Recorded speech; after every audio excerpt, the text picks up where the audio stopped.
Pwede ba, Betty? Pakisabi nga sa asawa mong itabi niya yung motor niya. Hindi tuloy magkasyang kotse ko rito eh. Pasensya na po, Sarge, Katrina. Natutulog pa kasi si Ariel eh. Pwede bang dun mo na muna igarahe sa barangay hall yung sasakyan mo? Magigising na rin naman yun maya-maya. Hindi ko kasi alam kung paano imaniobra yan eh. Ayoko naman siyang gisingin kasi ngayon lang ang day off niya at kailangan niya magpahinga. Ah, ganon. Bakit, Betty? Sa palagay mo ba yung asawa mo lang ang nagtatrabaho? Hoy, naghahanap buhay din ako at may hinahabol din akong oras. Kaya huwag kayong feeling importante dyan. Hindi naman po sa paimportante kami, Sarge. Ang totoo kasi niyan, halos katutulog lang ni Ariel kasi nga buong maghapon at magdamag sila nagtrabaho kagabi sa talyer. Pwede ba, Betty? Wala akong panahon makipagtawaran sa'yo, ha? Wala tayo sa palengke para pahabain tong usapan na to. Ang simple-simple lang ng pinapagawa ko, hindi mo pa magawa. Sige, mamili ka. Aalisin niyo yung motor ng asawa mo o pasasabugin ko yung baon ng ulo mo gamit tong baril ko. Ha? Wag naman po, Sarge. Sige po, gigisingin ko na po si Ariel. Pakihintay na lang po saglit pero pakiusap po, wag niyo pong iputok sa akin yung baril niyo. Madali ka naman palang kausap eh. Gusto mo pa kinakasahan ka ng kalembang? Bilisan mo na't inip na ako rito. Mga abala kayo sa lakad ko. Okay naman mga chismosa. Anong tinitingin-tingin niyo dyan, ha? Gusto niyo rin ba nito, ha? Taon 1,900, 92, Pangasinan. Pasado 7:00 pa lamang ng umaga habang papasok sa kanyang trabaho ang pulis na si Katrina nang makita ang nakaparadang motor ng asawa ni Betty sa kanilang eskenita. Kaya naman, sinabi niya sa babae na itabi yun dahil masikip ang daan at hindi niya mailabas ang kabibili lamang na second-hand na kotse mula sa nagbenta sa kanya na kapwa rin pulis. Natataranta at kinakabahan na pumasok na lamang si Betty sa loob ng bahay upang gisingin ang kanyang asawang si Ariel. Hindi naman nakaharang sa daan yung motor. Sobrang laki ba ng kotse niya at hindi magkasya sa eskinita natin? Sinabi ko na nga sa kanya yan, mahal eh. Kaya lang, nagpupumilit talaga siya na itabi mo raw yung motor at hindi magkasya yung kotse niya. Ayaw yatang magasgasan eh. Naglabas pa nga siya ng baril tapos tinakot ako na pasasabugin daw ang ulo ko pag di ko sinunod yung gusto niyang ialis mo yung motor doon. Anong sabi mo? Naglabas ng baril? Ay, grabe naman siya. Para yun lang, napakaliit na bagay, aabot pa sa ganun. Sige, lalabas na ako. Huwag kang magpakita doon. Ako na lang ang kakausap sa kanya. Dito ka lang at bantayan mo yung anak natin. Agad namang lumabas ang lalaki para kausapin ang pulis at upang igilid ang kanyang motor na nakaparada sa tapat ng kanilang bahay. Makalipas ang ilang saglit ay muli yung bumalik at kinausap ang asawang si Betty. Kumusta, mahal? Anong sabi ng mayabang na babaeng pulis na yon? Nag-usap ba kayo? Ayun, tinabi ko na lang yung motor. Sobrang laki pa nung daan eh. Takot na takot lang magasgasan yung kotse niya. Bulok naman. Ay, ayoko na nga lang magsalita eh. Sa susunod, hayaan mo na lang siya magtatalak. Total, wala namang magagawa yan kung di mo siya pakikinggan. Ewan ko lang kung hindi magsawa yan sa kakasalita. Naistorbo patuloy yung tulog ko. Ilang araw na kasi siyang ganyan mula nang magkaroon ng sariling sasakyan. Hindi man lang marunong makipag-usap na maayos kaya nakakaubos din ng pasensya. Mahal, intindihin mo na lang. May mga tao talagang ganyan dahil nakasanayan na nila sa trabaho yung ganung paraan ng pananalita. Alin? Ang sumigaw? Mag-feeling boss? Hay nako, hindi ko alam na kasama na pala yun sa trabaho ng mga pulis ngayon, ha? Ang magyabang at maghari-harian sa mga kalugar nila. O siya, tama na yan. Huwag ka nang masyado magalit at baka kung saan pa mapunta yung galit mo. Baka mamaya niyan ako pang awayin mo bigla. Hindi naman mangyayari yun, no? Naiinis lang talaga ako dyan kay Katrina. Kaya lang, hindi ko magawang sabihin kanina kasi natakot ako bigla na lang siya naglabas ng baril eh. Pasensya ka na, mahal, ha? Naabala pa tuloy yung pagtulog mo. O sige na, matulog ka na ulit. Wala yun, mahal. Siyempre, hindi ko rin naman papayagan na mapahamak ka at yung anak natin. Basta, nandito lang ako palagi at hindi ko kayo pababayaan, okay? O, sige na. Gisingin mo na lang ulit ako mamaya kapag nakapagluto ka na ng almusal. Iidlip lang muna ako ulit sandali, ha? Saglit niyang niyakap ang asawa at gumanti naman yun ng yapos sa kanya, saka muling tumabi sa kanilang anak upang ituloy ang pagtulog. Matapos ay nagpunta na si Betty sa kusina at sinimulang magluto ng kanilang almusal. Habang abala sa pagluluto ay hindi niya mapigilang mapabulong sa sarili, dala pa rin ng pagkainis sa pulis na si Katrina. Napakawalang hiya talaga ng Katrina na yon. Kung makapagsalita para kaming hindi magkapit-bahay, baka nakakalimutan niya. Kami ang tumulong sa asawa niyang si Ian nung panahon na muntikan ng mamatay dahil sa dengue. Ay, mga tao talaga, oo. Ang bilis makalimot sa kabutihan na gawa ng kapwa nila at ang mas nakikita lang nila yung mga pangit at masasamang bagay. Kinabukasan, maagang nagising ang mag-asawang sina Ariel at Betty dahil may pasok na ulit sa trabaho ang lalaki. Kasalukuyang nasa kusina noon ang babae habang nagluluto ng almusal at nagkakape naman si Ariel sa labas ng pintuan at sumasagap na rin ng sariwang hangin. Mula sa eskinita ay narinig nila ang pag-alingaw-ngaw ng boses ng binatang si Butbot na nagtitinda ng pandesal at dyaryo tuwing umaga. Kumatok yun sa bahay ni Katrina. Pandesal at dyaryo po kayo riyan. Magandang umaga po, Sarge Katrina. Bili na po kayo ng pandesal. Bagong luto at bagay na almusal sa umaga. Hoy, ano ba yung ingay na yan, ha? Bakit ba nangistorbo ka? Alam mo naman natutulog pa mga tao eh. Tsaka alam mo ba kung anong oras pala ngayon, ha? Pasado 5:00 na po ng umaga, Sarge. Alam kong ito ang oras ng gising ng mga taong masisipag, kaya bumaon ka na po at mag-almusal nitong tinda kong mainit at masarap na pandesal. Ay, Butbot, hindi ako nakikipagbiroon sa iyo, ha? Gusto kong malaman mo na hindi ka nakakatuwa dahil sa totoo lang, nakakabulaho ka sa amin. Natutulog pa kami ng asawa ko kaya mabuti pa, umalis ka na lang dahil hindi ako bibili ng pandesal mong puro hangin lang ang laman. Alis na! Doon ka mambulabog sa iba, huwag dito! Grabe naman kayo, Sarge. Hangin lang? Hindi po yung kasama sa sangkap sa paggawa ng tinapay. Tsaka, doon niyo po sabihin yan sa pinagkukunan ko. Makaalis na nga. Mukhang wala pa yata kayo sa mood eh. Buti alam mo. Alis na. Buisit! Nang marinig ang mga sinabing yon ni Katrina kay Butbot, napapailing na pumasok na lamang ng bahay si Ariel. Tamang-tama naman na naghahain na ng pagkain si Betty, kaya umupo na lamang ang lalaki sa harapan ng lamesa. Wow! Mukhang masarap yan ah. Sinangag, tapos tinapat kamatis. Nako mahal, siguradong mapaparami na naman ang kain ko nito. Sige lang mahal. Alam mo bang almusal ang pinaka-importanteng pagkain sa buong maghapon? Lalo na sa mga kagaya mo nagtatrabaho buong araw. Kahit tanghalian o hapunan pa yan mahal, basta't ganitong pagkain, makakalimutan ko talaga mag-diet. Sus, walang diet-diet mahal. Kumain ka lang dyan. Oo nga pala, narinig mo ba yung mga sinabi ni Katrina kay Butbot kanina? Grabe talaga sama ng ugali ng babaeng yon, no? Hindi na lang niya suportahan yung maliit na pinagkakakitaan ng tao. Sa halip kung ano-ano pa mga pinagsasabi niya masama. Oo nga nakakaawa naman si Butbot. Buti na lang hindi mabilis mapikon yung bata. Kung ako yon, baka binato ko na siya ng pandesal. Ganito na lang. Bawian na lang natin si Butbot. Kapag dumaan siya rito, bumili na lang tayo ng pandesal at dyaryo niya. Naisip ko nga rin yan, mahal Teka, nasa na nga pala yon? Bakit bigla na lang nawala? Kanina lang nandun siya kina Katrina. Antayin na lang natin siyang bumalik. Nakita ko kasing umikot pa siya dun sa kabilang eskinita gamit yung luma at papugak-pugak niyang bisikleta.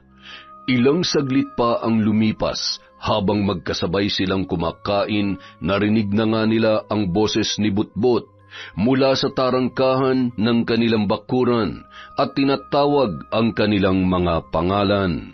Tao po, Ate Betty, Kuya Ariel, pandesal po kayo riyan at samahan niyo na rin po ng dyaryo.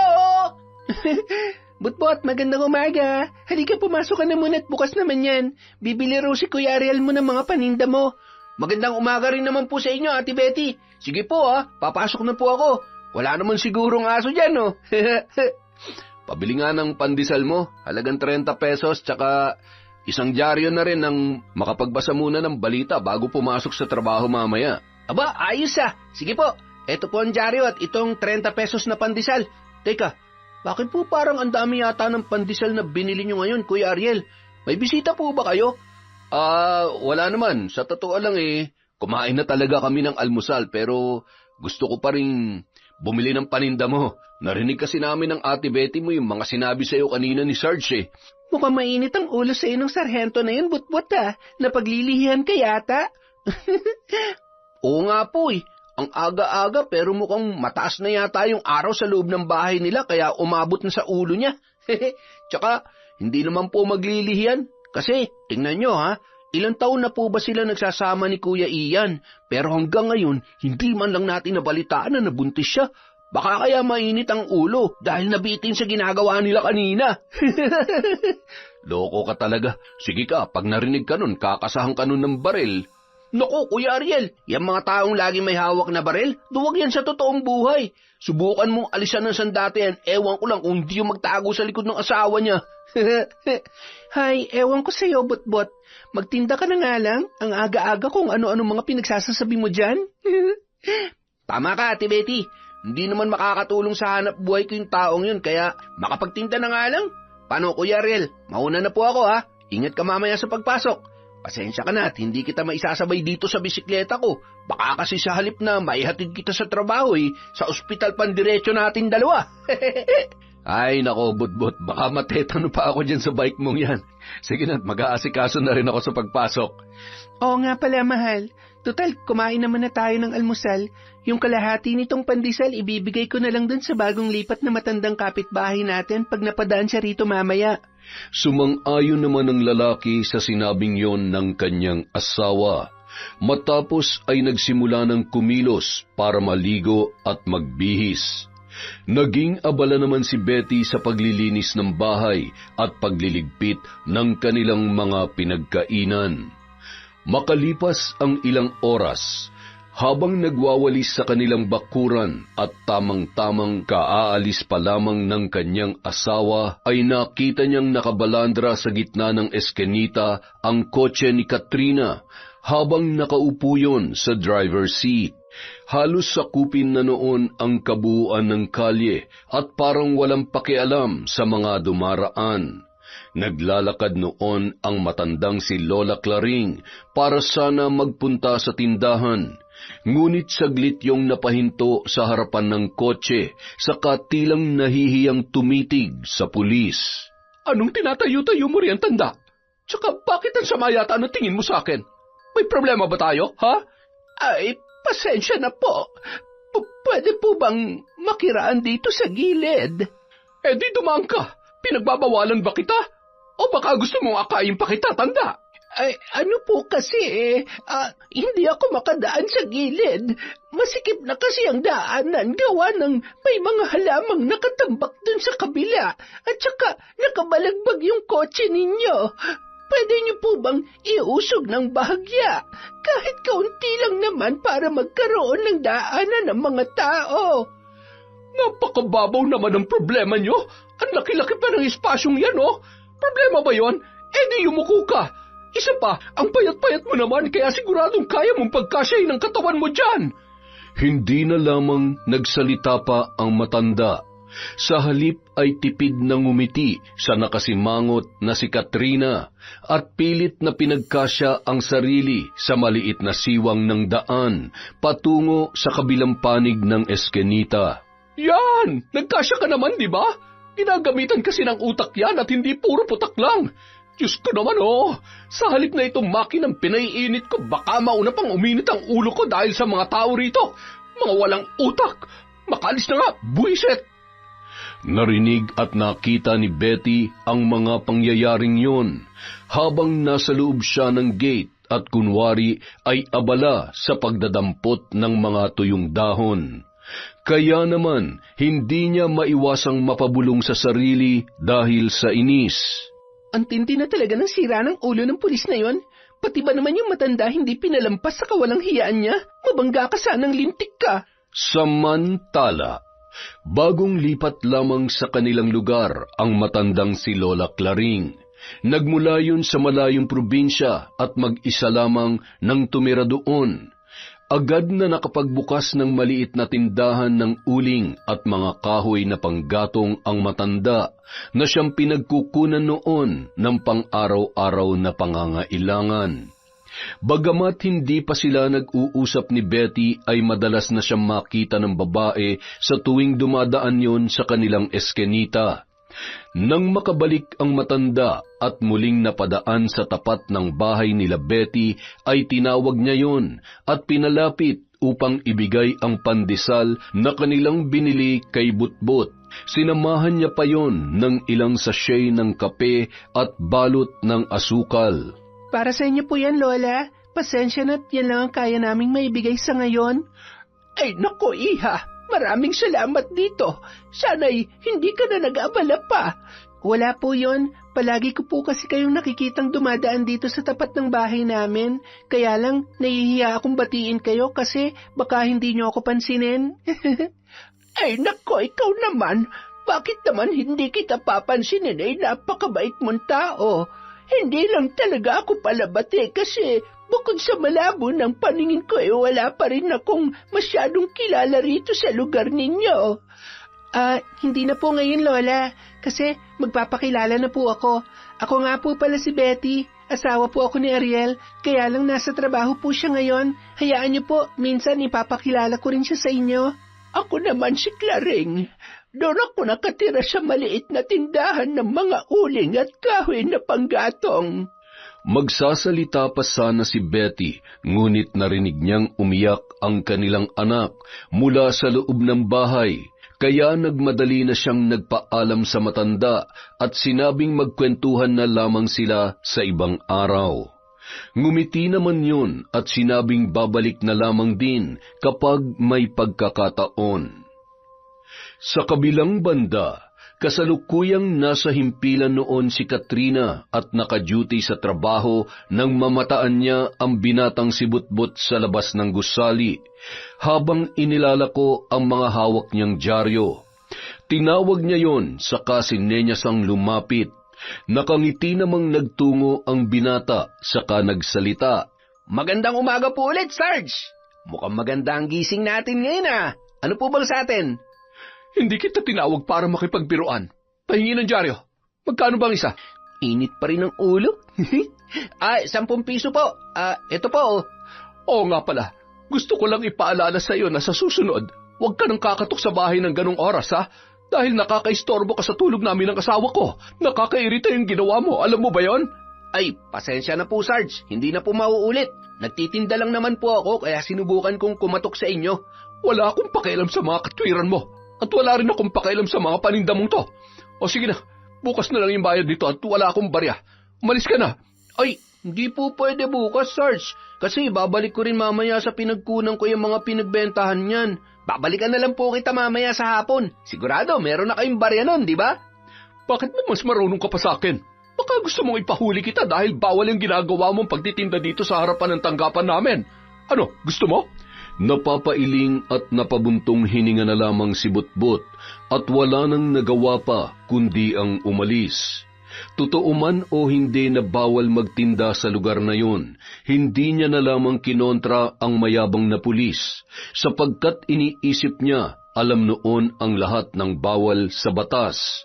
Tuloy, hindi niya mapigilang mapabulong sa kanyang sarili. Napakadupang talaga ng pulis na yun. Kala mo presidente ng bansa kung makasta.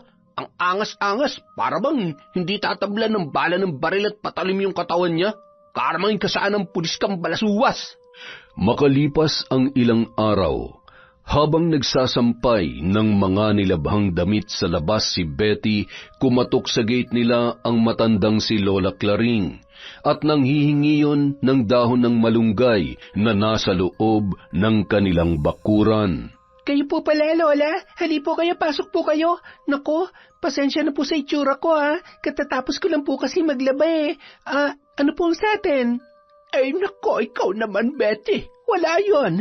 Huwag mong ikahiya ang itsura natin dahil tanda yan ng kasipagan at pagiging responsableng may bahay.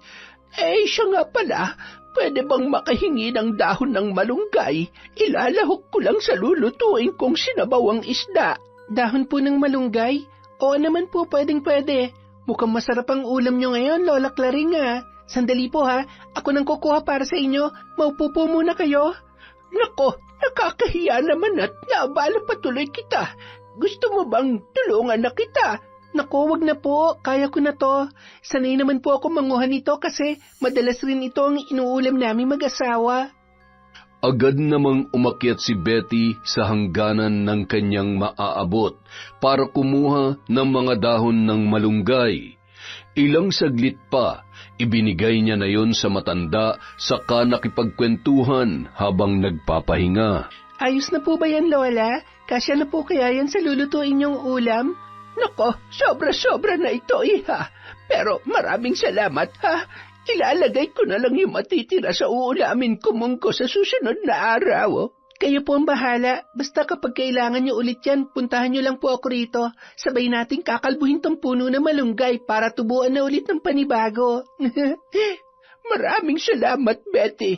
Napakabuti ng kalooban mo. Naway pagpalain ka ng Diyos, pati na rin ang buo mong pamilya. Maraming salamat din po, Lola. Oo nga pala. Alam kong hindi ko nabanggit sa inyo tungkol dito nung una tayong nagkausap, pero gusto ko lang pong sabihin sa inyo na nakita ko yung ginawa ng pulis na kapitbahay natin na si Katrina nung nakaraan.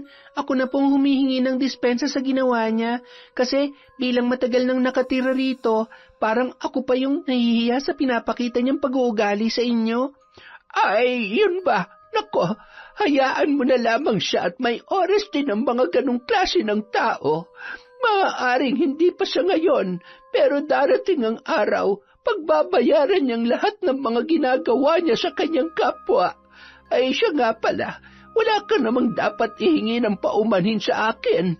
Hindi naman ikaw ang nakagawa ng mali. Kung sabagay, tama po kayo. Ipagpasa Diyos na lang po natin. Siya nang bahalang gumante para sa atin. Oo nga po pala, Lola. Bakit po mag-isa lang yata kayong lumipat dito sa lugar namin? Nasaan po ang asawa at mga anak nyo? Ay, matandang dalaga ako, Betty. Ibig sabihin, wala akong asawa at mas lalo na wala akong anak. Nasa lahi na talaga namin ng ganito. Dalawa lang din kami magkapatid pero namatay na yung mas nakababata sa akin dahil sa sakit na hika. Ah, ganun po ba? Mabuti po, kinakaya niyo mamuhay na mag-isa kasi kung akong nasa kalagayan niyo, siguradong sumuko na ako at hindi ko alam kung anong nangyari sa buhay ko. Sa totoo lamang, muntik na rin akong umabot sa puntong yan. Kaya lang naisip ko, kapag ginawa ko yon, sayang naman yung isang beses na pagkakataong pinahiram sa atin ng Diyos para mabuhay dito sa mundo, hindi ba? Kaya nakasanayan ko na lang din na ibangon ang sarili ko at hindi umasa sa tulong ng ibang tao. Ang sarap naman pong pakinggan ng mga sinabi niyo, Lola Claring. Pakiramdam ko po tuloy, parang nakikipag-usap ako sa mga magulang ko na puro pangaral at pagbibigay ng pag-asa mga sinasabi. Maswerte po kami na kayo ang naging kapitbahay namin. Ay, walang anuman. Mas mapalad ako dahil nakilala kita at kahit hindi ko pa nakikita ang asawa mo, natitiyak kong mabuti rin siyang tao kagaya mo. Naku, opo, sobrang bait po nun. Wala akong masabi sa kanya. Pasensya na po kayo kasi tuwing magkikita at mag-uusap tayo nasa trabaho po si Ariel. Ayos lang yon, Betty. Ang mahalaga, masaya lang kayo palagi at nasa pangangalaga ng Diyos. O paano? Gustuhin ko makipagkwentuhan ng mas matagal pa sa iyo pero kailangan ko na munang umuwi para makapag-asikaso at wala na rin kasing bantay dun sa munti kong tindahan. Sige po, Lola Claring, naiintindihan ko po. At wag po kayo mag-alala. Mula ngayon, sa inyo na kami palagi bibili ng uling at gatong para sa pagluluto. Masayang nagpaalam ang matanda para umuwi. Naiwan naman si Betty para ipagpatuloy ang kanyang ginagawa. Nung hapon ding yun, nagkataon na sabay umuwi mula sa kani-kanilang mga trabaho sina Ariel at Katrina at magkasunod na pumasok sa eskenita. Sadyang nagpatiuna ang lalaki gamit ang kanyang motor. Nasa likuran naman ang pulis na nagmamaneho naman ng kanyang kotse. Sa hindi malamang dahilan, Galit na lumabas ng kanyang sasakyan si Katrina matapos ihinto yun sa tapat ng kanilang bahay saka sinita si Ariel. Sandali lang, Ariel. Nananadya ka ba talaga? Teka Sarge, hindi kita maintindihan eh. Ano po bang problema? Wala naman akong natatandaang nagawang kasalanan sa'yo o sa mga tao rito sa atin. Ganon. So nagmamaang-maangang ka pa talaga.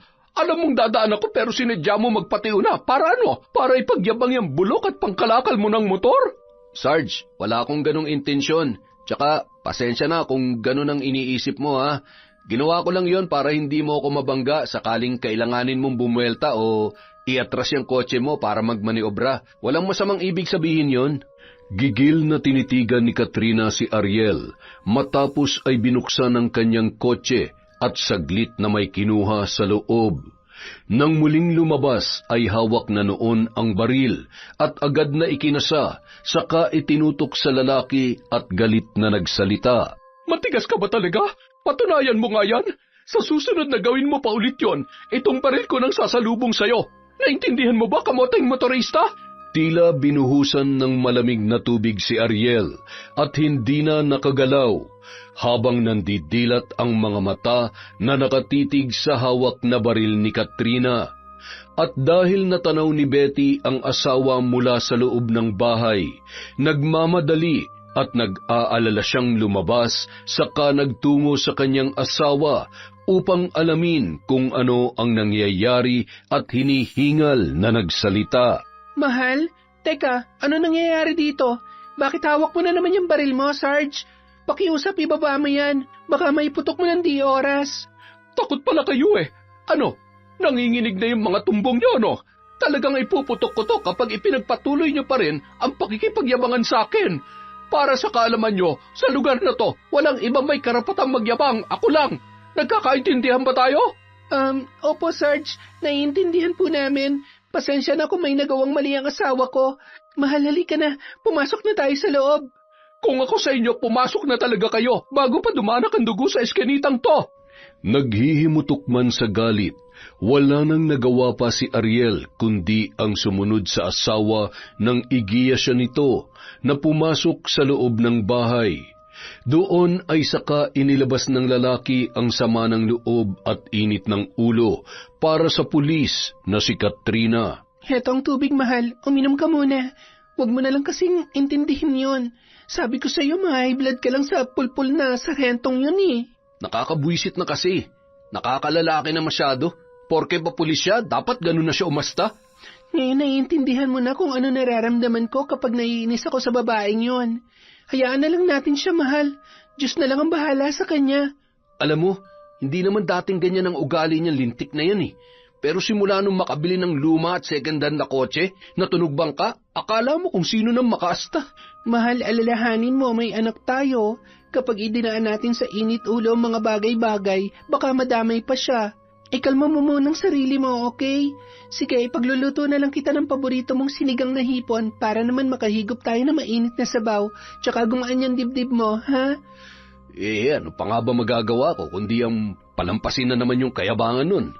Tsaka, tama ka, may anak tayo at kailangan din natin siyang protektahan. Salamat, mahal ha. Huwag ka mag-alala. Pipilitin kong ikalmang sarili ko. Alang-alang sa inyo ni baby. Tila nahimasmasan naman ang lalaki at napabuntong hininga na lamang, saka yumakap sa kanyang mag-ina. Nang gabing yun, masaya nilang pinagsaluhan ang masarap at paborito ni Ariel na sinigang na hipon. Samantala, kinabukasan, habang nasa bahay si Katrina at naghahanda para pumasok sa trabaho, ay galit pa rin siya sa mag-asawa habang napapabulong sa kanyang sarili. Itong mga kapitbahay kong engot at walang alam, akala yata nila hindi ko sila papatulan. Mga baliw, hindi ba nila alam na isang putok lang sila sa akin? Nang mga sumunod na araw, naging maayos naman ang lahat. Kahit papaano, nagagawa na nilang iwasan at hindi pansinin ang mga patutsyada at pagpaparinig ng mayabang na pulis na si Katrina sa tuwing mapapadaan yon sa tapat ng kanilang bahay. Ngunit isang hapon, nakita ni Betty na tila may mga taong nagsisipuntahan sa bahay ng babaeng pulis.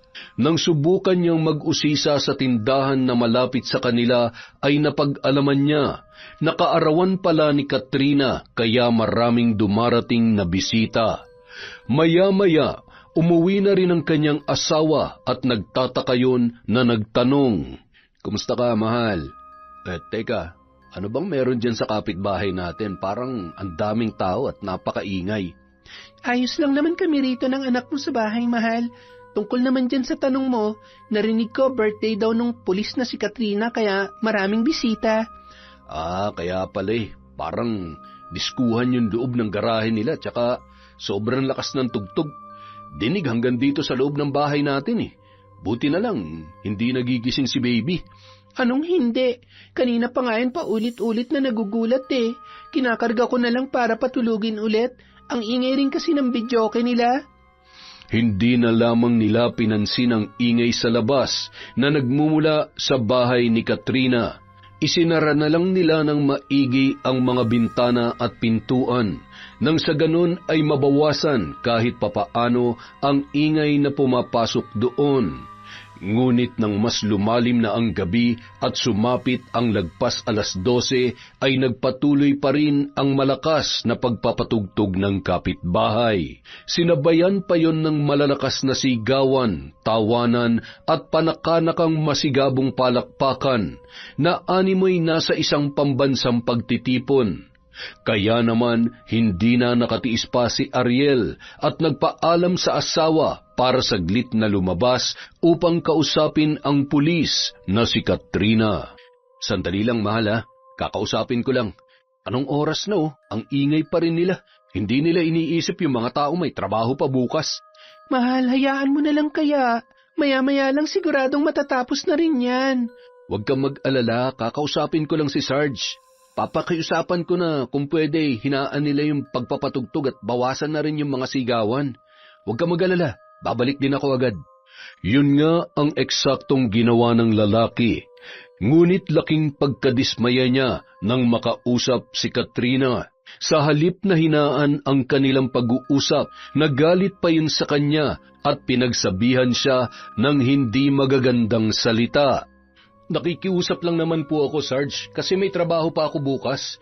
At sigurado naman akong hindi lang ako. Yung iba nating mga kapitbahay kailangan pang gumising na maaga mamaya." Bakit hindi sila nagrereklamo? Ikaw lang to masyadong pakialamero kasi naiinggit ka sa party ko. Alam mo kung bakit? Kasi hindi mo kaya mag-celebrate ng birthday na ganito rin kabongga. At isa pa para sa kaalaman mo, hindi basta-basta lang yung mga bisita kong nasa loob.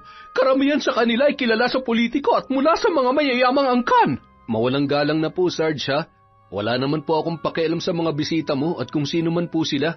Ang sa akin lang, sana naman ay pahinaan naman ng kaunti yung tugtog tsaka yung mga boses na nagsisigawan. Baka kung pwede bawasan na lang. Bakit? Makokontrol ko ba lahat ng mga bibig nila para pigilan magsalita at magsisigaw? At anong gusto mong gawin namin sa tugtog para hindi mag-ingay? Gusto mo ba gumamit kami ng tigi-tigisang earphones? Ano bang katangahan na naman yan, Ariel? Tatanungin nga po kita, Sarge. Kung ikaw po kaya nasa kalagayan namin mga nakakarinig ng ingay ninyo, ano po kayang gagawin at magiging reaksyon ninyo? Ay nako, Ariel, tigilan mo nga ako sa mga paandar mo, Kahit kailan talaga panira ka O baka naman gusto mo lang humingi ng handa ko. Huwag ka mag-alala dahil kapag may natira bukas sa pagkain ng mga aso namin, ibibigay ko sa inyo. Kaya mabuti pa umalis ka na. Sasagot pa sana si Ariel, ngunit narinig niyang inawat na siya ng kanyang asawa na noon ay hindi niya namalayan na nakasunod na pala sa kanya. Hinawakan siya noon sa braso bago hinarap si Katrina saka nagsalita. Mahal, tama na yan. Umuwi na lang tayo. Sarge, pasensya na po Hindi lang po yata makatulog tong asawa ko sa ingay. May pasok pa po kasi siya bukas Pero kung hindi pa po kayo tapos, okay lang. Mahal, tara na sa loob ng bahay. Ay naku, nagsama pa talaga yung mag-asawang mangyan.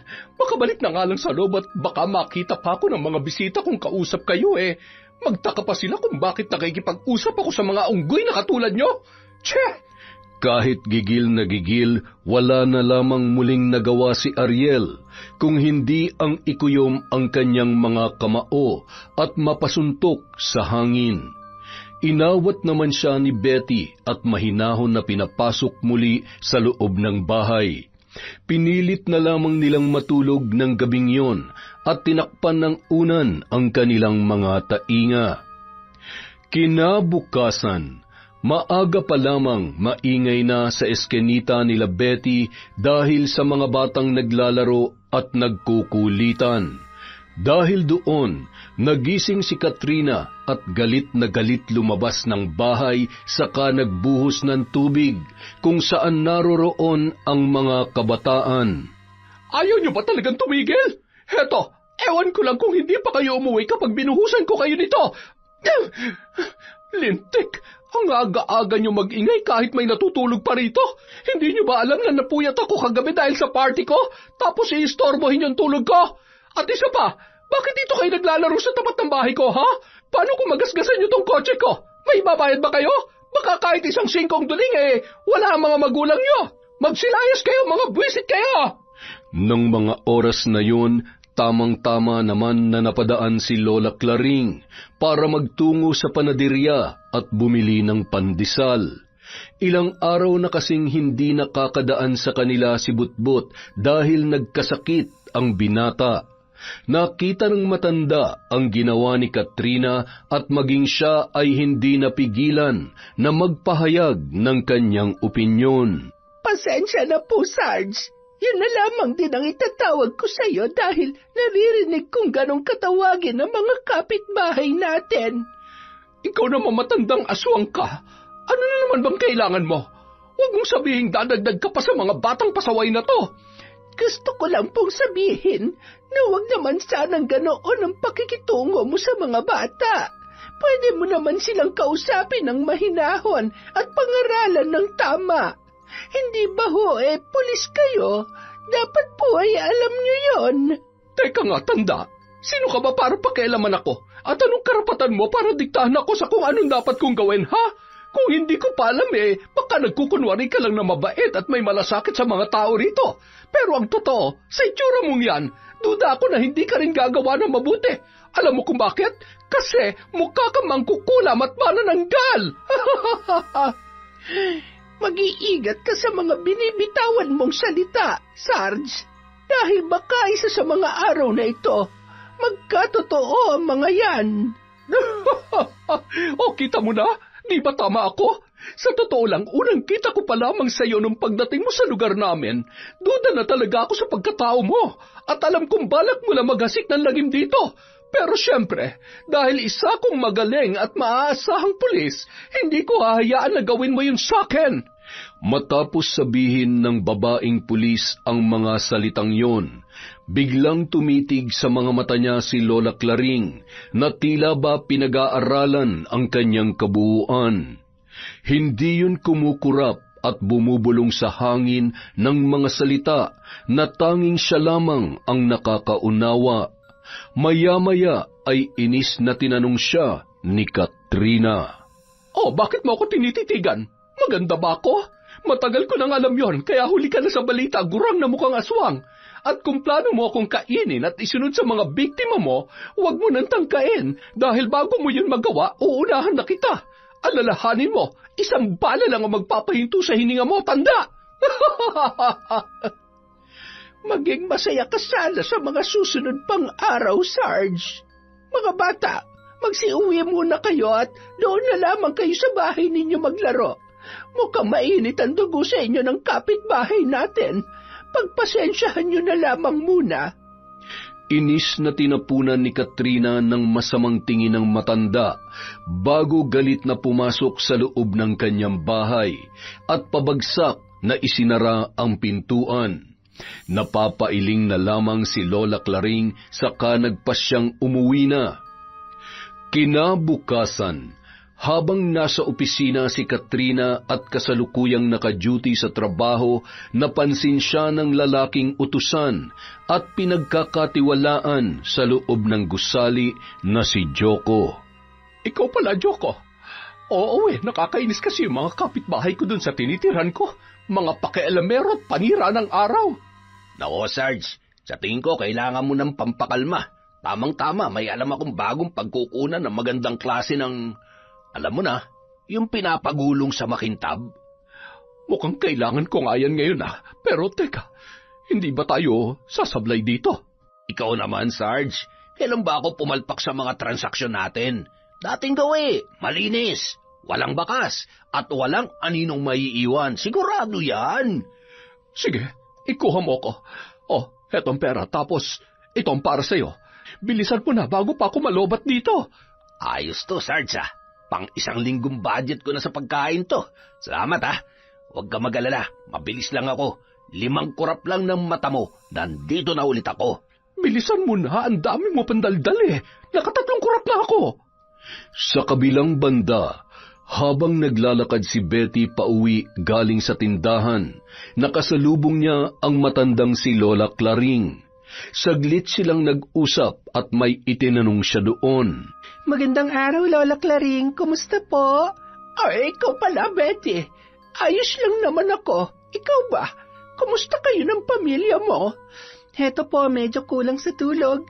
Napuyat po kasi kami kagabi dahil sa ingay ng kapitbahay. Kayo po ba? Nakatulog po ba kayo ng maayos? Nakakatawa man sabihin pero hindi rin talaga. Tama ka. Maingay nga at abot hanggang dun sa akin yung kalabog ng patugtog nila na hindi ko alam kung saan nanggagaling. Pero siyempre, wala na lang akong magawa kundi ang manahimik at magpasensya. Hayaan mo, Betty. Tayo na lamang ang umunawa. Ewan ko ba, Lola? Hindi ko na rin alam kung hanggang kailan ko pa matitiis ang ugali ng pulis na yon. Sinubukan pa nga namin silang pakiusapan kagabi na bawasan yung ingay pero siyempre, pulis siya. Kaya malabong pakinggan kami noon. Nilait pa nga kami ng asawa ko at pinagsabihan ng kung ano-ano. Hayaan na muna natin. May takdang oras din ng mga ganong klase ng tao. Maniwala ka sa akin. Oy siya, sige na't. Nagmamadali ako, Betty. Pasensya ka na. Wala na akong panindang uling kaya kailangan ko na ulit mamakyaw dun sa sentro. Sige po, Lola. Mag-iingat po kayo. Salamat po sa oras nyo. Habang papauwi, hindi maiwasang mapaisip ni Betty tungkol sa madalas banggitin ng matanda at palagi noong sinasabing darating din ang araw at oras ng babaeng pulis sa tuwing mapag-uusapan nila yon. Ngunit dahil sa dami ng kanyang mga isipin ay isinantabi niya na lamang yon. Nang makarating sa bahay, nakatanggap siya ng tawag mula sa asawang si Ariel. Tumawag yon sa kapitbahay nila na natatangi may telepono sa kanilang lugar. Sinabi ng lalaki na marami silang kailangan tapusin trabaho, kaya gagabihin siya ng uwi. Naunawaan naman siya ni Betty, kaya hindi na nagtanong at nag-usisa pa ang babae. Nang hapon ding yun, pagdating ni Katrina galing sa trabaho ay malakas niyang pinabusina ang sasakyan ng sunod-sunod, saka pinarada sa harapan ng kanilang gate. Lumabas siya mula roon na nakasukbit ang baril sa kanyang bewang. Tamang-tama naman na dumadaan si Lola Claring galing sa sentro para magpa-deliver ng mga panindang uling. Nang makita ang matanda ay naiinis yung sinita ni Katrina. Ikaw na naman, tanda. Bakit ba palagi ka nalang paharang-harang sa dinaraanan ko? Alam mo, inis na talaga ako sa tuwing makikita kita Hindi ko nga alam kung bakit sa dinami-dami ng lugar, dito mo pa talaga napiling tumira. Pasensya ka na. Wala akong oras makipag-usap dahil inaabangan kong dumating yung mga pinapahatid kong paninda buhat sa sentro. Maiwan na po muna kita, Sarge. Huwag kang ang bastos pag kinakausap kita, tanda. Gurang ka na, di ba? Kaya dapat alam mo na kung anong tamang asal. Pero bakit parang wala kayatang pinagkatandaan, ha? Hinablot ni Katrina ang braso ng matanda at bigla yung pinaharap sa kanya. Ngunit dahil matanda na, ay agad na nawalan ng balanse si Lola Claring. Kaya natumba yun at paupong bumagsak sa lupa. Nakita naman ni Betty ang mga pangyayari, kaya mabilis niyang tinungo ang matanda at tinulungang makatayo bago galit na hinarap si Katrina. Ano ka ba naman, Sarge? Mawalang galang na sa'yo, ha? Pulis ka ba talaga? Kasi mukhang naubos na yata yung respeto sa katawan mo dahil kahit sa matanda, wala ka na ring modo. Wow, ang tamis ah! Bakit, Betty? Mag-ina ba kayo niyan at ganun mo na lang ipagtanggol? Kung sa bagay, bukod sa magkamukha kayo, pareho na rin kayo ng pagkatao.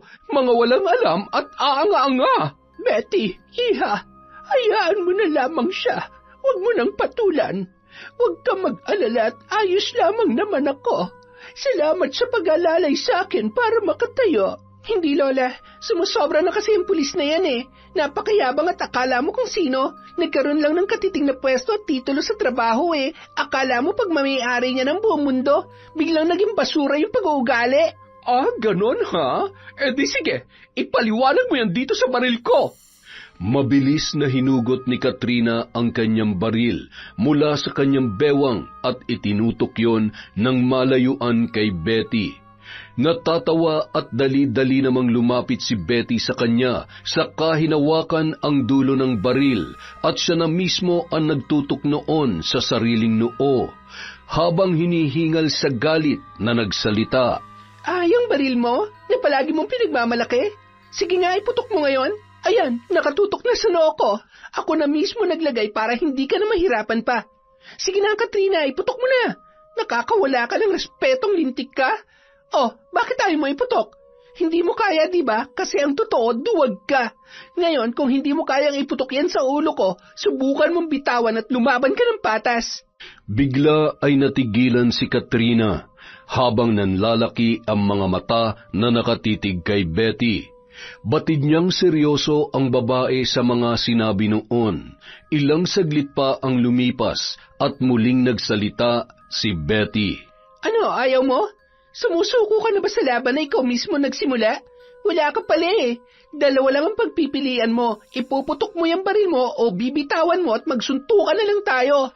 At bakit ka naman gagawin yan, Aber? Hindi naman ako kriminal kagaya ng iniisip mo.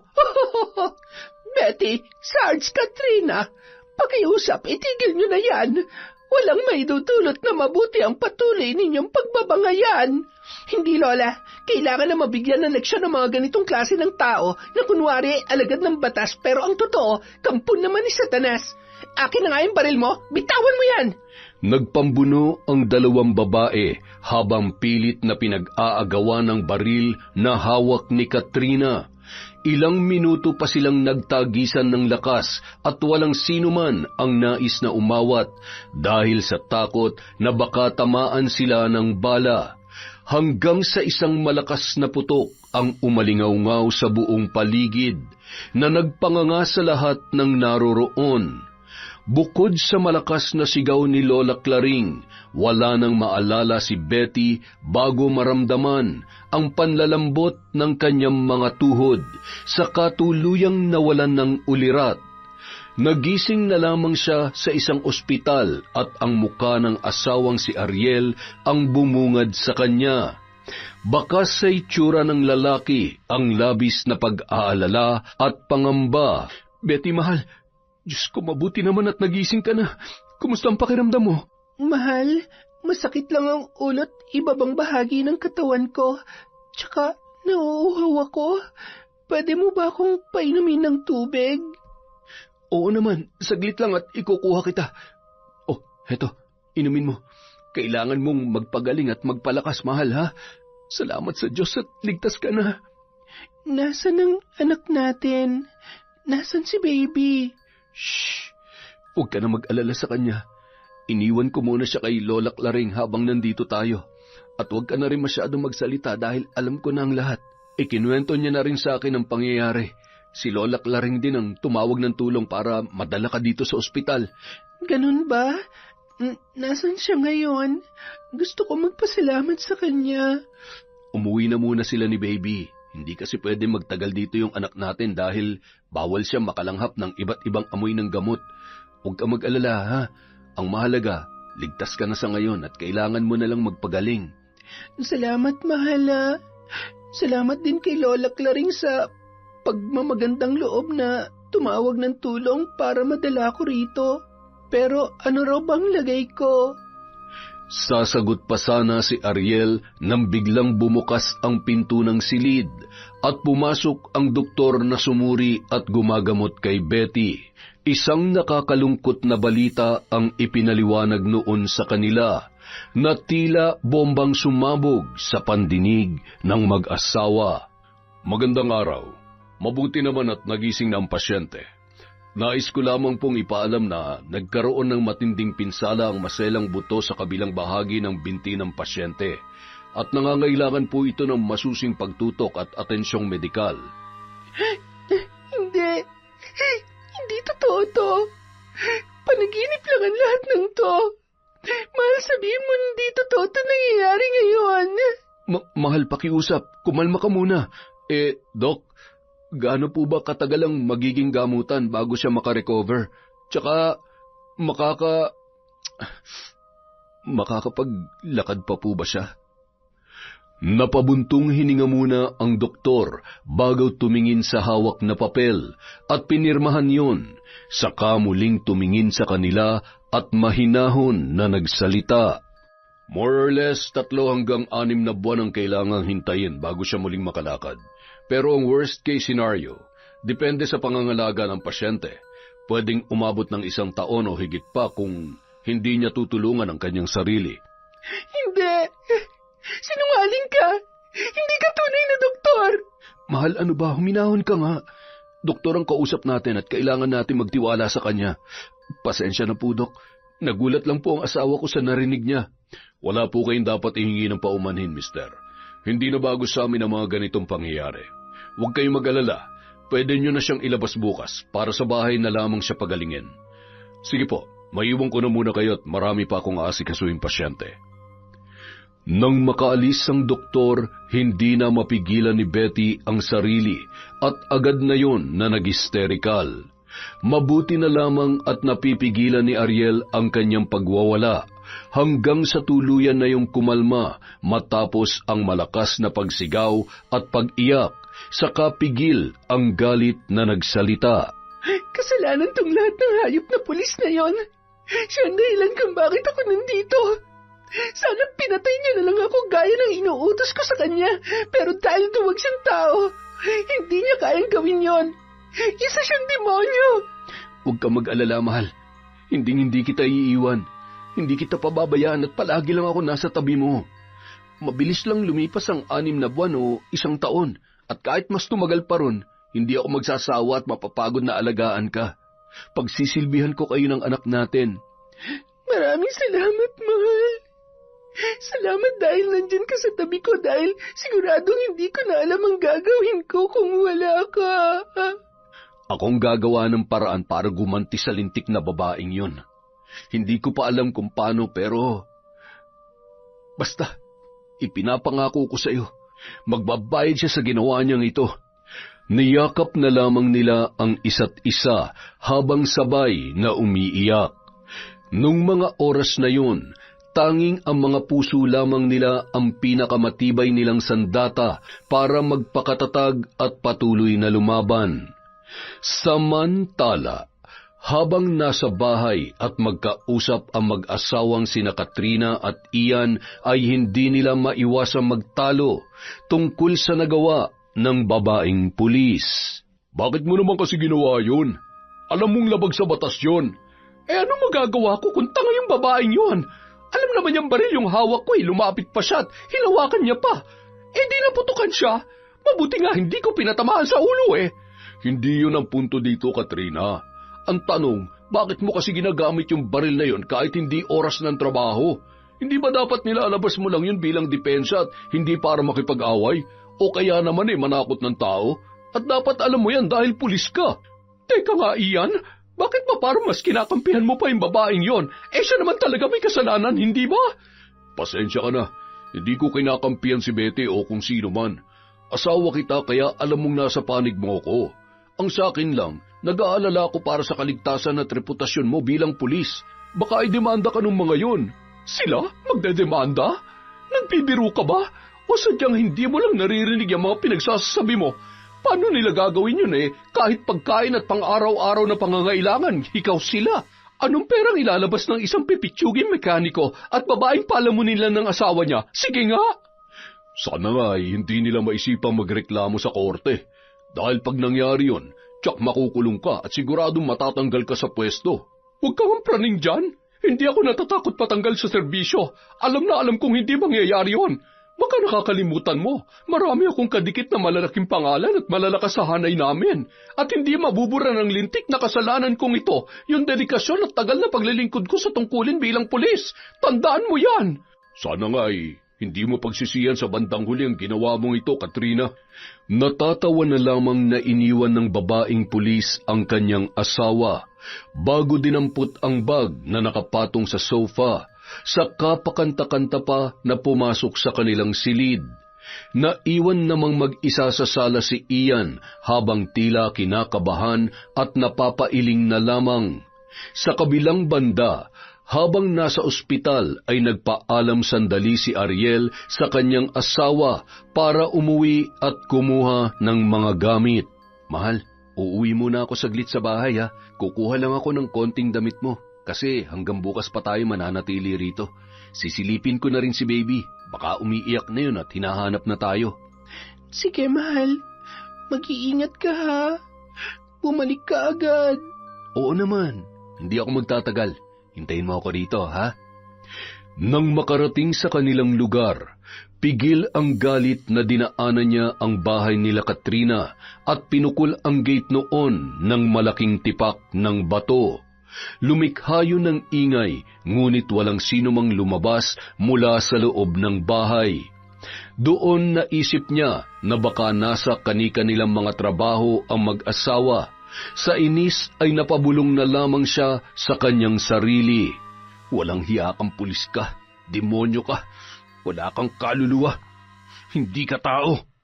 Magpasalamat ka dahil wala ka rito ngayon, dahil kung sakaling naabutan kita, baka magilitan kita ng leeg na hayop ka. At dahil walang tao sa bahay ng kanyang pakay, dumiretso na siyang umuwi para kumuha ng mga gamit. Nang makarating doon ay nagmamadaling inimpake ni Ariel ang mga importanteng bagay na dadalhin sa ospital.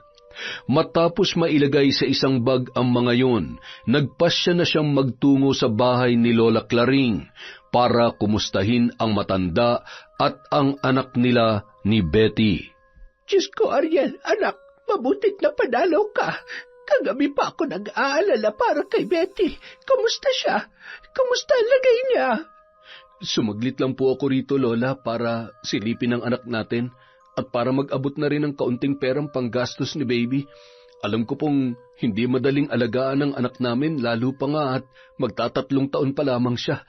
Huwag po kayo mag-alala. Ligtas po si Betty. Nako, huwag ka na mag-alala tungkol sa anak ninyo. Natutulog na siya dun sa kwarto ko at maayos ang lagay niya rito. Gamitin mo na lamang yung pera para sa mga gastusin. Alam kong mas kailangan nyo yan sa mga oras na ito. Masaya akong malaman na maayos na ang lagay ng asawa mo. Magpakatatag kayo, Ariel. Sabihin mo sa asawa mo na huwag kalilimutang magdasal palagi sa Diyos. Maraming salamat po, Lola. Huwag po kayo mag-alala. Ipaparating ko sa kanyang sinabi ninyo. Pero may mas mabigat pa po kasi kaming problema eh. Ha?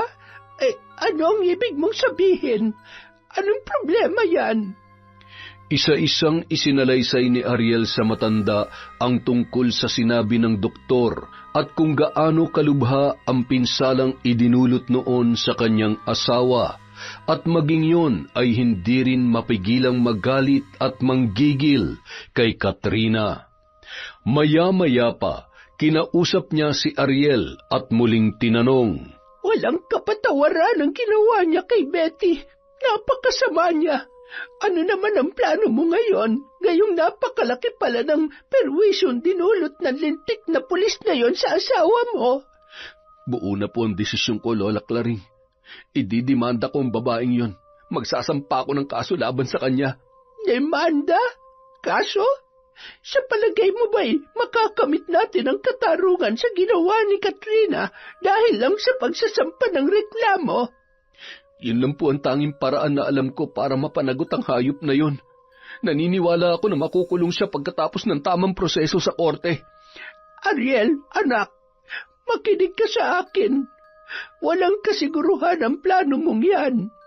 Malaki ang posibilidad na ibasura lamang ng korte ang reklamo mo dahil pulis ang kalaban ninyo. At tsak na poprotektahan siya ng batas. Isa pa, sobrang magastos ang mga proseso sa pagsasampa ng kaso at pagsusulong ng demanda. Saan tayo kukuha ng sapat na pera? Hindi ko po alam, Lola. Litong-lito na ako at hindi ko na talaga alam ang gagawin. Basta ang tanging gusto ko lang sa ngayon, makaganti sa demonyong babae na yon. Kung ganon, mas kailangan mo makinig sa mga sasabihin ko. At gusto ko, buksan mo ang iyong isipan tungkol dito. Ano pong ibig niyo sabihin, Lola Claring? Mayroon akong alam na itim na karunungan na kung tawagin ay pambabarang. Sa pamamagitan noon, makakaya kong gantihan ang pulis na yon. Tutal ay marami na rin naman siyang kasalanan sa akin. Sa narinig, napanganga ang lalaki at matamang napatingin sa muka ng matanda. Tila ba tinitiyak niya kung seryoso yon sa mga sinasabi. Maya-maya, siya naman ang nagsalita. Matagal ko na pong naririnig yan. Sa katunayan nga po, yung dati kong kaibigan, barang din ang ikinamatay. Kaya naniniwala akong gumagana ang ritual na yan. Kung ganoon, naniniwala ka sa akin. Ako na ang bahala sa lahat. Sandali at may kukunin lamang ako sa kwarto. Hintayin mo ako dito. Saglit na umalis ang matanda sa harap ni Ariel at nang bumalik, may bitbit na yung kapirasong papel na kulay puti at kulay itim na lapis na animoy gawa sa sanga ng bayabas saka muling nagsalita. Isulat mo rito ang buong pangalan ng pulis na yon. Sa ganyang paraan ko sisimulan ang ritual ng pambabarang. Matapos sulatan ng lalaki ang naturang papel, muli niya yung inabot sa matanda, saka nagtanong, "Gaano po katagal bago tumalab ang pambabarang na gagawin niyo, Lola?" Kung gugustuhin ko'y kaya kong biglang kitlin si Katrina. Pero mas nais kong pahirapan muna siya sa pinakamasakit na paraan. Gawin niyo po lahat ng nararapat na parusa para sa babaeng yan, Lola. Walang kapatawaran ang ginawa niya sa asawa ko. Hayaan mo't ako na ang bahala. Maghintay lamang tayo ng ilang araw at makakamit din natin ang inaasam na paghihiganti. Titiyakin kong mawawala sa landas natin ang babaeng yon. At kung sino man magtatangkang hadlangan ako sa gagawin kong ito, isasama ko rin sa hukay. Kinabukasan, nakalabas na si Betty mula sa ospital. Iniuwi na siya ng kanyang asawa sakay ng wheelchair. Hindi muna ipinaalam ng lalaki ang tungkol sa napag-usapan nila ni Lola Claring dahil gusto niyang sabihin yon sa tamang pagkakataon. Nakasalubong pa nila si Butbot sa kalsada habang nagtitinda ng dyaryo at nagulat yon nang makita ang kalagayan ni Betty. Nang magtanong ang binata kung ano ang nangyari, inilahad naman ni Ariel ang lahat sa kanya. Buwisit talaga yung polis na kapitbahay niyo yung kuya. Bukod sa mayabang ay buraot pa. Kriminal pa pala. Oo nga pero hayaan mo na. Bilang na ang araw nun. Bakit bibilangin mo pa, kuya? Pwede namang ngayon na. Gigil na rin ako sa babaeng yun eh. Kung makaasta, kala mo, hindi alagad ng batas. Hindi ako titigil hanggat hindi nakakapaghiganti sa kanya. Hintayin niya lang na gumaling ako. Dudurugin ko lahat ng mga buto niya sa katawan. Magpagaling ka na, Ate Betty. Sasamahan kitang resbakan yung halimaw na yon. Matagal na rin akong buwisit dun eh. Sige na, Butbot. Kailangan na naming umuwi para makapagpahinga na rin ang ate mo. Mag-iingat ka at sana'y maubos ang paninda mo. Nagpaalam na rin noon ang binata at nakangiting naglakad papalayo. Nang mga unang araw, hindi naging madali para kay Ariel ang lahat ng responsibilidad na nakaatang sa kanya. Dahil bukod sa pumapasok na ulit siya sa trabaho, inaalagaan niya pa si Betty pag-uwi at inaasikaso ang kanilang anak. Mabuti na lamang madalas na nagpupunta sa kanilang bahay si Lola Claring para samahan ang kanyang mag-ina kapag siya ay nasa trabaho. Mahal, pasensya ka na kung hindi kita matulungan ngayon, ha? Hayaan mo, sisikapin kong magpagaling agad para hindi ka na mahirapan. Huwag mo na munang isipin ang bagay na yan, mahal. Ang mahalaga, gumaling ka. At tandaan mo palagi na hindi kita pababayaan. Huwag mong sisihin ang sarili mo, dahil kung meron mang dapat sisihin sa mga nangyayari, walang iba kundi ang kampon ng dyablo na si Katrina. Kaya nararapat lang sa kanyang gagawin kong ganti. Maghintay lang siya. Gante? Mahal? Anong ibig mong sabihin? May kailangan ba akong malaman? Dahil sa pagkakadulas sa nasabi, biglang natauhan ng lalaki, ngunit huli na ang lahat para bawiin yon. Kaya't ipinagtapat niya na sa asawa ang tungkol sa pambabarang na ipinagawa niya kay Lola Claring laban sa pulis. Agad naman yung naunawaan ng babae at natuwa pa nang malamang sa wakas ay makakaganti na sila kay Katrina. Makalipas ang 1 linggo, napansin nila na palagi lamang nakahimpil sa tapat ng bahay ng babaeng pulis ang sasakyan, patunay na hindi yun nagagamit at hindi umaalis ang may-ari.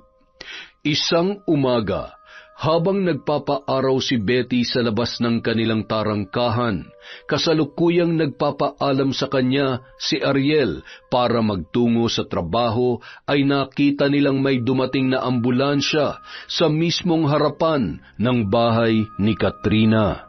Tingnan mo, mahal, bakit may ambulansya sa tapat ng bahay ng pulis na yon? Sinong dadalhin sa ospital? Hindi ko rin alam, mahal eh.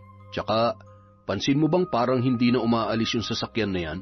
Palagi na lang yan naandyan. Oo, mahal. Sa ilang araw na pagpapainit ko rito sa labas, palagi ko lang yan nakikita dyan. Parang hindi na yata nagagamit. Nasa ganoon silang pag-uusap nang makitang isinakay sa ambulansya si Katrina.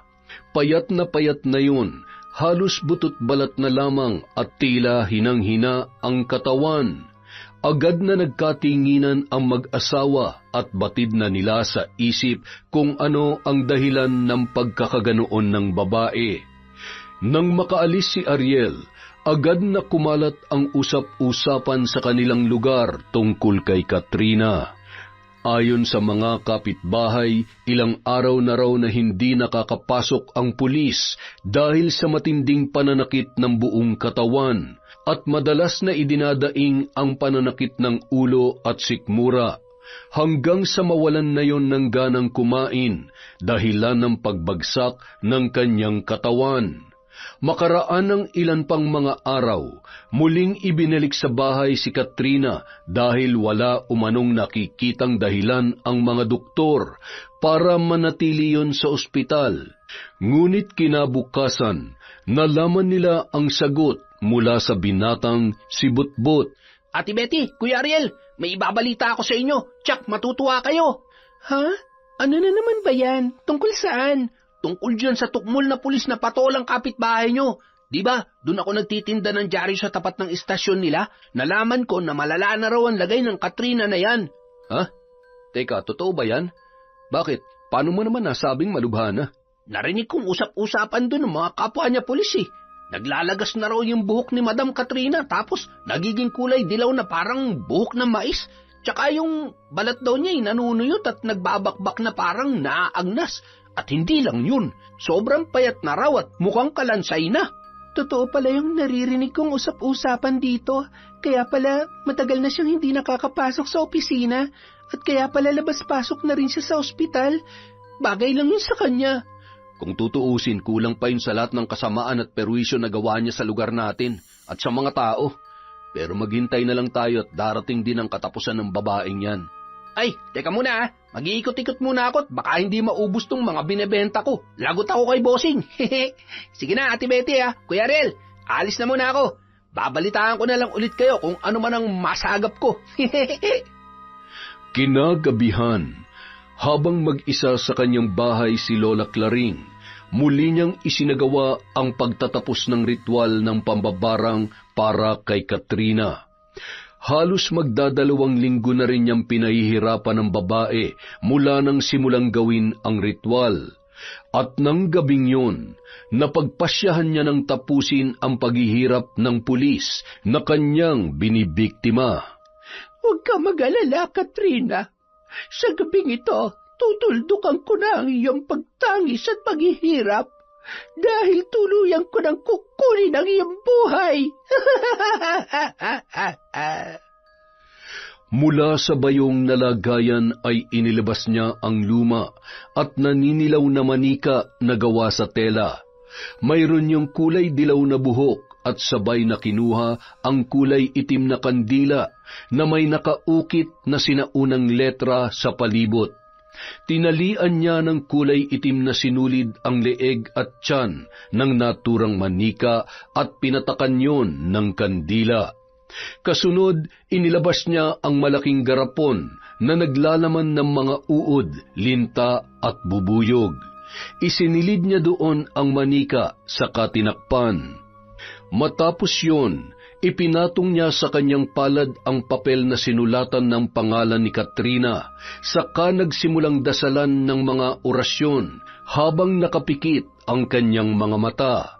Agad na kumalat ang amoy ng kandila at ng tila na bubulok na langis sa buong kabahayan. Naging maligalig ang mga pusa at nagtakbuhan sa bubungan ng kanyang bahay. Kasunod noon, may mainit na hangin na humaplos sa balat ng matanda. Animoy nakakapaso, nakakasunog, at tila isang init na nagmumula sa dagat ng apoy mula sa impyerno. Samantala, habang magkasama sa bahay sina Ian at Katrina, hindi na alam ng lalaki kung ano ang gagawin. Unti-unti nang nauubos ang kanyang pag-asa na gagaling pa ang asawa. Hindi na rin nakakapagsalita ang babae, ngunit kahit hirap na hirap ay pinipilit pa rin noong subukan. Ian, bakit nangyayari sa akin to? Ano ba talagang sakit ko? Sa totoo lang, hindi ko na rin alam, Katrina. Ilang doktor at ospital na ang pinuntahan natin, ngunit isa man sa kanila ay walang kakayahang mapagaling ka. At ang masakit pa, tinatanggihan ka na ng ilan sa mga yun. Kaya may palagay akong baka binabarang ka kaya hindi na doktor ang kailangan mo. Kung ganon, tumawag ka ng albularyo para gumaling na ako. Parang awa mo na. Ang sakit na leeg ko. Parang may mahigpit na humahawak at nahihirapan akong huminga. Iyan, nahihina rin ako. Teka, Katrina, bakit may kasamang uod na itim yang ihi mo? Saan galing ang mga yan? Naku, Diyos ko! Iyan, nasusuga rin ako. Turugan mo ako para awa mo. Ngunit sa pagbuka ng bibig ng babae, agad na lumabas mula roon ang matataba at malulusog na linta, dahilan para mabilaukan siya at halos maubusan ng hininga. Maya-maya pa, nagsiliparan mula sa kung saan ang mga bubuyog at agad na nagsipuntahan ang mga yon kay Katrina. Ang daming bubuyog! Saan galing ang mga to, Diyos ko? Ano ba nangyayari? Teka, bakit hindi nila ako inaatake? Kay Katrina lang sila lahat pumupunta. Nang makadapo sa balat ng babae ang mga insekto, agad na pinagkakagat noon ang buo niyang katawan, hanggang sa unti-unti ay naubos yun na animoy nilantakan ng hindi maipaliwanag na nilalang. Napasigaw na lamang si Ian habang pinagmamasdan ang nangyayari sa kanyang asawa at wala nang nagawa pa kundi ang mapaupo na lamang sa sahig habang umiiyak. Maya-maya, narinig niya ang malakas na impit na daing mula kay Katrina bago yun tuluyan na lagutan ng hininga. Agad na kumalat sa buong lugar ang tungkol sa kakilakilabot na pagkamatay ng pulis. At kahit ilang araw na ang lumipas matapos yun mailibing, siya pa rin ang bukang bibig ng mga tao. May ibang nagsasabi na mabuti ngayon sa kanya at ang iba naman lihim na nagdiriwang sa nangyaring pagkamatay, sapagkat maging sila ay hindi rin gusto ang ugali ng babaeng pulis nung yon ay nabubuhay pa. Maraming salamat po sa tulong nyo, Lola Claring. Alam po namin na masama ang bagay na pinagawa namin sa inyo at maaaring kayo ang magpasa ng kaparusahan dahil doon. Pero naniniwala po kami na sa isang banda, mauunawaan ng Diyos kung bakit namin ginawa ang bagay na yon. Ako man po ay hindi rin masaya sa dinadala kong galit na hanggang ngayon ay nasa dibdib ko pa rin. Ngunit malakas ang pananalig ko sa Diyos na isa sa mga araw na ito, tuturuan niya ako at aakayin patungo sa kaliwanagan ng isip at lubos na kapanatagan ng aking puso. Hindi masamang mag-asam ng katarungan na dulot ng kasamaan ng iba. Walang sino man sa atin ang ninanais na maging biktima, ngunit dahil sa kasamaang nangingibabaw mula sa ibang tao, nagagawa nating maghiganti at magkasala. Ngunit tanging pagpapatawad na lamang sa ating sarili ang nararapat para yakapin ang tunay na kapanatagan ng ating diwa. Makalipas ang ilang buwan, tuluyan ng gumaling at muling nakalakad si Betty. Naging tahimik na rin ang kanilang lugar at wala nang kinatatakutan ang mga residente mula sa katauhan ni Katrina. Malaya na ring nakakapaglaro at nagtatakbuhan ang mga bata at masayang minamalas ang kanilang kumusmusan. Samantala, nagpasya ang mag-asawang sina Ariel at Betty na doon na lamang sa bahay nila patirahin si Lola Claring at namuhay sila ng sama-sama na parang isang tunay at buong pamilya. Yun! Maraming salamat po ulit sa walang sawang pakikinig. Pasensya lang po ulit kayo, sobrang busy lang po ni Enteng ngayon. Babawi po ako sa susunod na upload. Maraming salamat po ulit mula sa Kwentong Enteng.